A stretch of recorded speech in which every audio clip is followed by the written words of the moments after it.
terima kasih Anda masih menyaksikan Forum Christian. Dari tadi kami berbincang Pak Dedi, jadi ternyata tadi saya pikir saya undang perwakilan dari Menteri Perdagangan, saya pikir cukup gitu. Oke, kita undang Menteri Perindustrian cukup. Ternyata banyak sekali, Kementerian Pertanian juga disebut, pemerintah daerah juga disebut. So, jadi apa yang harus kita lakukan saat ini untuk bisa mengakhiri karut-marut polemik ini, minyak goreng ini? Kita kok negeri kaya sawit tapi terjadi begini. Pertama gini dulu, kita ini cenderung bangsa yang suka jalan pintas. Seolah-olah ada obat yang mujarab seperti cabai, gitu digigit langsung terasa pedesnya. Tidak ada di dunia nyata seperti itu. Kita harus sabar, ya. Karena apa? Semua persoalan yang terjadi, ya, karena ada karena tidak adanya satu sistem yang terpadu, terintegrasi antara semua sektor yang saling terkait. Makanya sejak awal saya sudah berteriak supaya semua kementerian terkait itu duduk, mulai dari Kementerian Perdagangan, Kementerian Perindustrian, Kementerian Keuangan, Kepolisian, Kepala Daerah, Kementerian Pertanian. Ya, dan itu kemudian kan akhirnya kita coba melalui DPR itu ada rapat gabungan ya antar komisi untuk membahas itu. Ya, nah persoalan kita adalah apakah tadi ada pertanyaan negara kalah nih melawan pasar, apakah kita bisa keluar dari sistem pasar? Nggak bisa. Gimana caranya kita keluar dari sistem pasar? Terus yang bisa adalah negara mencoba mencari cara meminimalkan dampaknya itu, ya, tanpa melanggar berbagai perjanjian internasional maupun mekanisme pasar. Karena dengan yang namanya DPO itu kan sudah satu cara, dan HET itu cara pemerintah melindungi konsumen, melindungi masyarakat.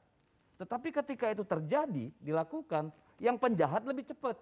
Dia menimbun barang, menahan barang, menyeludupkan barang. Ya, jadi ini semua adalah bagian yang dilakukan pemerintah untuk melindungi. Karena ada pernyataan gini, oh Indonesia kan banyak CPO, kenapa kita bisa harganya begini? Loh, CPO itu bukan punya negara, itu punya perusahaan. Walaupun itu milik negara kan tanahnya, tapi tidak hasilnya itu punya negara, nggak bisa diatur begitu saja, itu pun melanggar hukum. Itu yang harus kita pahami. Lalu apakah tidak bisa semua tidak diekspor? Nggak bisa. Ya, tidak saja itu akan merugikan industri, kita juga bisa menghadapi tekanan internasional. Kita juga membutuhkan banyak barang dari luar negeri. Gitu loh. Dan lalu apakah pemerintah mau menyerap semua produksi itu? Kan tidak. Nah, yang menjadi persoalan kita adalah memang itu tadi, kebijakan yang terintegrasi gitu ya. Lalu memang kebijakan yang diikuti dengan kebijakan-kebijakan teknis yang bisa diawasi, jelas siapa yang mengawasi dan bagaimana mengawasinya. Tataran implementasi yang harus juga dalam dikawal. Implementasinya. Karena kan bisa kita lihat ya, dari hulu sampai hilirnya itu. Mulai dari penetapan harga tandan buah sawit, TBS, terus sampai harga ke PKS, terus sampai keluar CPO, terus sampai ke pabrik minyak goreng, lalu ke distributor D1, D2, D3, sampai retail dan pengecer. Semuanya kan bisa terlihat dengan jelas. Nah sekarang kita dari kemarin minta ini Kementerian Perdagangan. Kementerian Perdagangan itu bergerak berdasarkan aturan dan kewenangan yang ada pada dia. Terbatas di lingkup tugasnya. Kan gini, dia kewenangannya di mana sebenarnya? Kewenangannya itu kan ketika menjadi barang yang diperdagangkan. Dia sebenarnya tidak bisa masuk sampai ke hulu. Berbicara DMO atau apa itu sebenarnya kan bukan kewenangan perdagangan. Karena dia belum di situ, gitu loh. Nah, tetapi kan sudah dilakukan, ya. Nah, sekarang kita lihat apa yang dilakukan oleh pemerintah sekarang, ya. Dengan karena tingginya tetap di pasaran dunia, ya, ini kan tantangannya adalah bagaimana menjaga keseimbangan dinamis antara harga di tingkat global dengan harga di tingkat dalam negeri dan daya beli rakyat. Kan itu yang harus menjadi pertimbangan. Lalu bagaimana memitigasinya? Pemerintah sudah melakukan satu, tadi mensubsidi minyak curah, satu jalan keluar, ya. Lalu yang kedua sistem yang terintegrasi, ya tadi baru dibuat. Itu kan baru sistem di minyak gorengnya aja. Lalu ada dengan menaikkan bea keluar dan pajak ekspor, levy. Itu kan bagian dari cara pemerintah melindungi masyarakat. Gitu ini dilakukan secara paralel ya? Ya, harus dilakukan secara paralel, kalau enggak repot. Gitu. Nah, sekarang menjadi persoalan, kalau kita sudah bisa menata pasokan di sawitnya, ya di CPO-nya, lalu masuk ke minyak goreng, ya itu kan sangat mudah mengawasi. Penyimpangan mulai terjadi itu di mana? Di D3-nya, D1, D2, D3-nya. Di situ harus benar-benar D1, D2, D3 ini berarti distributor. Karena itulah yang kemudian dibuktikan dengan ketika pemerintah mencabut DMO dan HET, barang dalam 2 hari langsung ada di pasar. Nah, siapa yang ada di ranah distribusi ini? Siapa yang bisa bergerak dengan cepat? Sebenarnya Kementerian Perdagangan punya hak pengawasan. Ya. Dia kalau mengikuti Undang-Undang Nomor 7 tahun 2014 di pasal 4, ya, itu jelas mereka bahkan punya kewenangan penyidikan Kementerian Perdagangan itu. Tadi Pak Oke bilang kalau pakai undang-undang kita sanksinya rendah, makanya kita lempar ke KPH. Makanya ke kepolisian. Nah, sekarang kita menunggu kepolisian. Kalau keputusan pemerintah yang saya dengar adalah bagaimana supaya barang masuk dulu ke pasar semua, lalu tindakan hukum dilakukan. Dan menurut saya itu tidak boleh tidak dilakukan.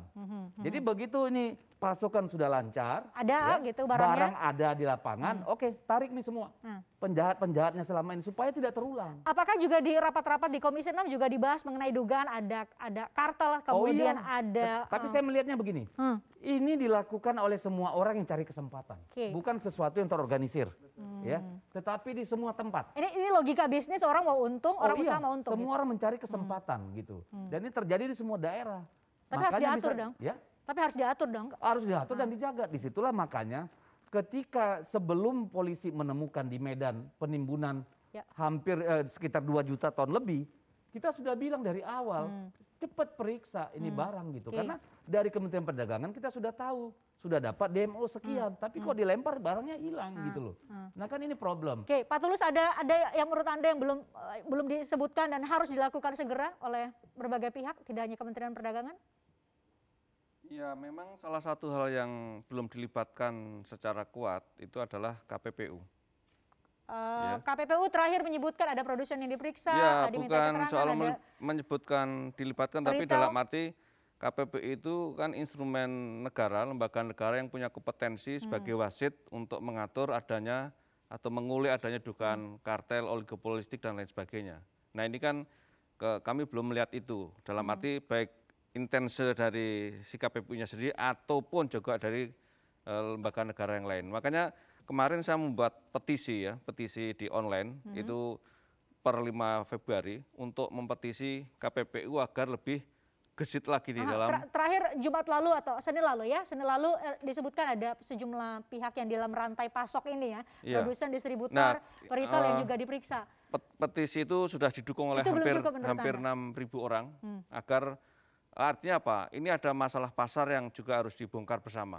Ya, bukan hilir, tengah, tapi juga dari hulunya. Memang tadi kalau melihat cerita Pak Dedi, sebenarnya kan endingnya pada akhirnya harus kita simpulkan ini karut-marutnya kan dari hulu dan ini akan terulang terus kalau kemudian tidak ada penataan di hulu. Ini memang berat, ya, tapi berat, tapi harus dilakukan. Pihak mana yang ada di hulu? Anda bisa sebutkan? Ya tadi soal kepemilikan sawit, soal kemudian kayak contoh Malaysia atau Cina punya tangki timbun dan segala macam, kita kan nggak punya. Sehingga kalau nanti harga internasional tinggi terus, kita sebagai konsumen akan korban begini terus. Dengan sekalipun ada konsep HET yang kemudian tidak efektif, kemudian subsidi juga belum jelas karena mestinya kan subsidi itu ya tertutup. Tapi kan tadi kata Pak Dedi nggak bisa seperti cabai kita lakukan ya itulah. Gitu. Kita sangat berbeda. Kita selalu menjadikan Malaysia sebagai pembanding. Jumlah penduduknya berbeda, struktur industrinya berbeda, struktur kelembagaan yang yang mengurusnya juga berbeda sekali gitu. Jadi kita tidak serta-merta bisa mencontoh. Misalnya begini, paling sederhana. Ya, seperti tadi sudah sampaikan, paling sederhana itu serahkan saja pada mekanisme pasar, rakyat tidak mampu disubsidi oleh negara. Jadi Anda lebih setuju ini produk subsidinya ke pengusaha atau langsung ke bantuan langsung tunai ini? Itu sama bermasalahnya kalau sekarang ini. Kalau dibilang subsidi langsung tunai, oke, datanya saja kita masih bermasalah. Bukan subsidi tunai tapi subsidi tertutup ya. Subsidi tertutup ya. Ya itu tetap bermasalah sampai sekarang. Harus by name by address dong ya. Apakah misalnya jumlahnya setara dengan ongkos distribusinya, itu problem. Lalu saat pemberiannya kapan? Gitu. Ini kan banyak persoalan yang harus diselesaikan dengan. Jangan ada penyalahgunaan lagi dan. Iya, jadi semuanya bermandat. Jadi kalau saya melihatnya begini, yang penting sekarang negara harus menjamin minyak curah tersedia. Itu yang penting satu. Yang kedua penegakan hukum. Ya, pengawasan dan penegakan hukum. Jadi di bagian rantai manapun itu harus semuanya diperiksa dengan benar. Ya. Saya jadi lupa ini. Yang ketiga, yang paling penting kalau menurut saya adalah pemerintah bersinergi menghasilkan satu penyelesaian yang menyeluruh. Jangan lagi secara apa namanya parsial dan temporer gitu. Karena ini harus dilihat dalam satu kerangka besar gitu. Makanya kita dari komisi itu mendorong supaya kita segera punya neraca komoditas yang benar, neraca komoditas yang bisa kita pakai untuk sebagai early warning system. Siapa yang harus punya data itu, neraca? Ya namanya neraca komoditas pasti Kementerian Perdagangan atau Kementerian atau Badan Pangan. Atau tadi Pak Sahat saat ini jeda semua harus sebut kerjasama gitu loh. Di Kalau Malaysia ada saya satu badan cenderung lagi. itu badan yang independen supaya memang reliable. Oke, sip.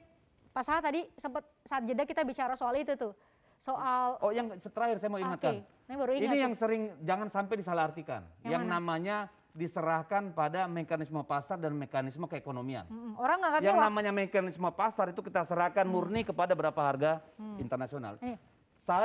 Kami berpendapat itu mekanisme keekonomian itu berbeda. Mekanisme keekonomian itu memperhitungkan harga pokok produksi, distribusi, margin dan seterusnya dengan daya beli rakyat. Biaya keekonomian maksudnya. Ya, nilai keekonomian, bukan nilai pasar loh. Itu yang juga harus diperhitungkan dengan baik dan dimitigasi bagaimana menyelesaikannya.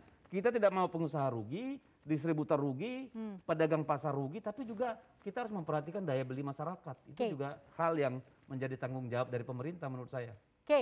Pak Deddy, saya janji 20.10 Anda kemudian bisa pamit di Forum Prestia. Saya sangat menghargai kedatangan Anda. Ini katanya kedatangan pertama di TVRI. Terima kasih sudah berkenan hadir Pak Deddy. Kita siap-siap untuk jeda. Pak Deddy, terima kasih. Masih ada narasumber lain yang bergabung secara virtual maupun hadir secara langsung. Ada Pak Tulus, Pak Sahat, kemudian Pak Putu Juli, dan Pak Tauhid yang akan saya ajak berbincang. Kita harus jeda, usai jeda di Forum Prestia.